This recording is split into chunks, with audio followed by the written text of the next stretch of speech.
So the heart is our most important organ that holds on to all of this. So how does the heart get affected by these emotions? How many of you are familiar with fight-flight? A few or everybody?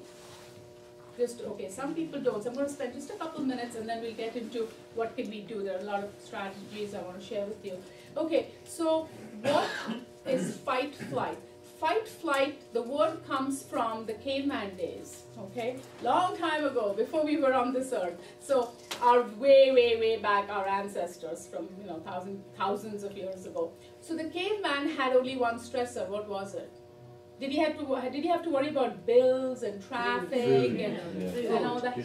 Food and survival, period. Nothing more, nothing less, nothing more, right?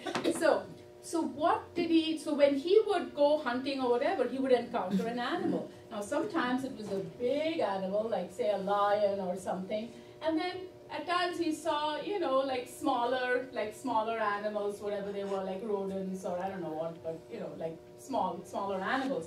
As soon as he encountered the animal, he had to make a decision. What's the decision? Stay or run. Stay or to run, right? Stay and fight or run and escape. Why? Because either you are going to be the dinner of that animal or the animal is going to be your dinner. What's it going to be? If it's a big animal like a lion, you don't have a chance. You're going to be its dinner tonight and you don't want to be, so you start running. And otherwise you stay and you deal with it. So the body then gets you ready for that fight-flight. And just briefly, let's go over just what happens when you're getting ready for that fight-flight. Racing heart. Racing heart. Why is the heart racing? How many of you know why these things happen? Fear, adrenaline. Yes, the fear and things, and the adrenaline. And it's not getting enough blood flow. Oh, well, no, it's close, but why the heart is beating faster is because it wants to help you to get the blood fast, like it's a pump. Remember, the heart is pumped, so that it starts to pump faster and faster to get the blood out very, very quickly to your extremities. Why the extremities? Because that's what you need to fight or to run away. So your legs, like now when you feel stressed, think about it, your legs start feeling like wobbly sometimes because there's a rush of blood down there. Your hands might feel like, you know, when you say, oh, my hands are trembling, I'm so angry, my hands are trembling. Why? Because there's a rush of blood to your extremities. And this, the next fact I'm going to give you, most people don't know about. Even those who know, who've been to stress management lectures, a lot of people don't know.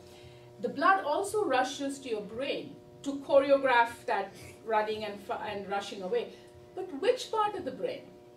Anybody know?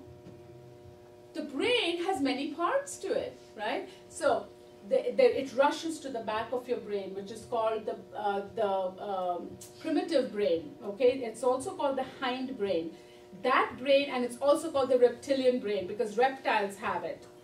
So why do reptiles have it? It's the most basic brain possible, which only has to do with survival. It helps you, like even the snake, like if you come close to the snake, it knows to slither away. There's no great analytical thinking going on there. It just feels, you know, it picks up the sound and it knows that there's danger and it slithers away. So it's the hind brain, is the reptilian brain. That's all it does. That part of our brain only helps us to survive. So if you're in the, say you're crossing the road and the traffic is coming, it helps you to jump out of the way of this car that's coming at you. Does that make sense? Okay, now that was great for the caveman. And what happens is the blood rushes away from the frontal cortex. How many of you knew that? What is the function of this part of the brain? Anybody know? Thinking, concentrating, memory. Okay, all that, problem solving, it comes from the frontal cortex. What happens when you're stressed? There's no blood supply or very little going to the front part of your brain. So that was fine for the caveman. He wasn't interested in analytical thinking at the time. It wasn't important. It was all about survival. But for you and me, what happens when we're stressed out? We can't think clearly and we can't remember stuff. And we can't problem solve. So if you're in a dangerous situation that's like more emotionally dangerous, you're not able to, you know, get your wits about you to figure what's going on, okay? The other sort of things that happen are we start breathing fast because we're trying to take in oxygen very quickly so that the heart can use it to purify the blood and send it out to the extremities. The other thing that happens is your arteries go into spasms. Did you know that? So when it goes into spasms, your blood pressure goes up.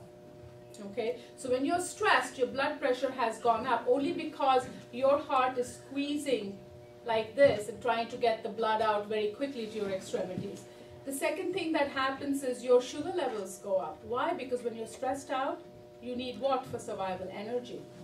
So your body holds on to, so I have diabetic patients who are on the highest levels of medication, but their sugar levels are still high. And sometimes, you know, they don't know what's going on. It really is stress levels. When they stay high, that's what happens with that.